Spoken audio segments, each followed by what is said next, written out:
नमस्कार दोस्तों, मैं अंकुर उपाध्याय स्वागत करता हूं आप सभी का आपके अपने YouTube channel share market analysis में।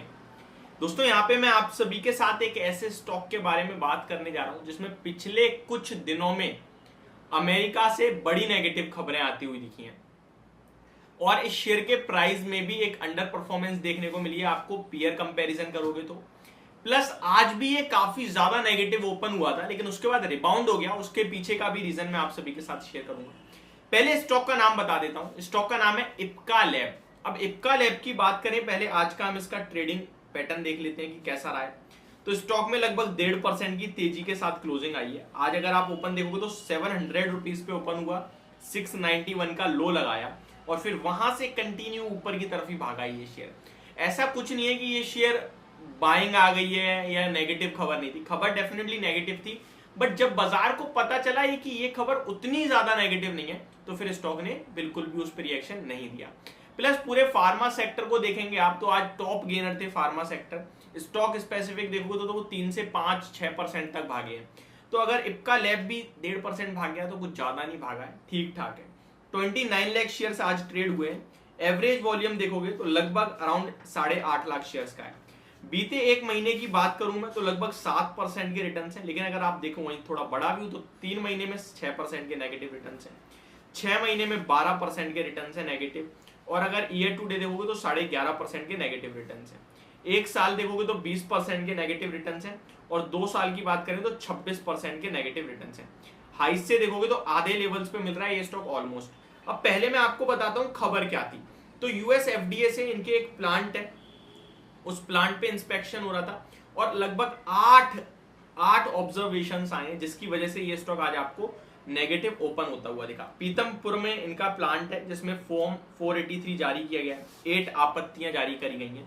अब फिर ये स्टॉक गैप डाउन खुलने के बाद वापस क्यों भाग गया 8 आपत्तियां आने के बाद? क्योंकि इन 8 आपत्तियों में पता चला कि डाटा से कोई छेड़खानी नहीं करी है, और यूएस एफडीए तब ज्यादा प्रॉब्लम क्रिएट करता है जब डाटा से छेड़खानी करी हो।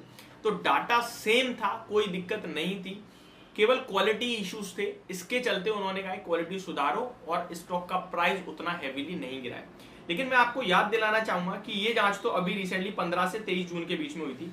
एक और इसमें जांच हुई थी, वो हुई थी 5 तारीख से 13 जून के बीच में इनके रतलाम प्लांट में, जिसमें 11 आपत्तियां पाई गई थी, जिसके बाद इस स्टॉक में बड़ी गिरावट भी आई थी।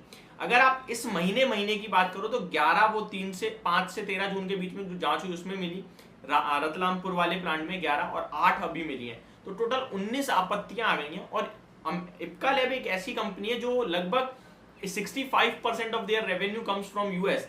तो वो अपने आप में एक नेगेटिव पॉइंट हो जाता है कि यार यूएस एफडीए मंजूरी नहीं दे रहा, आपको प्रॉब्लम निकाल रहा है, तो आप एक्सपोर्ट कर ही नहीं पाओगे। और वही एक खास प्रॉब्लम आते हुए दिखे। यूएस जेनरिक कारोबार के लिए यूएस एफडीए का क्लीन चिट जरूरी है और वो नहीं मिल रहा है इन्हें। जांच में क्वालिटी पर सवाल, रिकॉर्ड में भी लापरवाही सामने आई। तो क्वालिटी से इंप्रोवाइज नहीं होगा कहीं भी, और कहीं ना कहीं रिकॉर्ड में भी थोड़ी प्रॉब्लम आते हुए दिखे। ये कुछ प्रॉब्लम्स बनते हुए दिख रही हैं इस स्टॉक के, इस कंपनी के साथ। अब सवाल ये उठता है कि भाई मेरे पास तो ये शेयर है, अब मैं क्या करूं? तो अगर आपके पास है तो देखिए, ज्यादा कुछ खोने के लिए ऑलरेडी स्टॉक में बहुत कुछ खो चुके हैं, है नहीं, बट मेरे हिसाब से है तो बने रहो। फ्रेश एंट्री और बॉटम फिशिंग मत करना। जो आप फ्रेश कैपिटल कहीं लगाने की सोच रहे हो वो आप किसी और कंपनी में लगा सकते हो। इसी फील्ड में डीवीज लैब है, इसी फील्ड में आपका लाल पैथ भी मिल जाएगा आपको, तो वो थोड़ा ज्यादा अच्छा हो जाएगा लाल पैथ लैब। और आपको मैं एक और स्टॉक की बात करें तो आप डीवीज लैब कहीं ना कहीं ज्यादा मेरे को पसंद आता है। अगर कोई लेना चाहता है तो अदरवाइज आप अवॉइड भी कर सकते हैं, आपके ऊपर डिपेंड करता है। बट मुझे लगता है स्टॉक से अभी अलर्ट रहना ही ज्यादा अच्छा है। टेक्निकल चार्ट पैटर्न स्ट्रॉन्ग दिख रहा है, ये अच्छी बात है। और टेक्निकली लगता है कि स्टॉक में जो आज के लो हैं 690 या 700 का क्लोजिंग बेस पे जब तक ब्रेक नहीं होता तब तक स्टॉक में बने रहो, और ऊपर में 800-820 रुपए तक की जर्नी दिखा सकता है।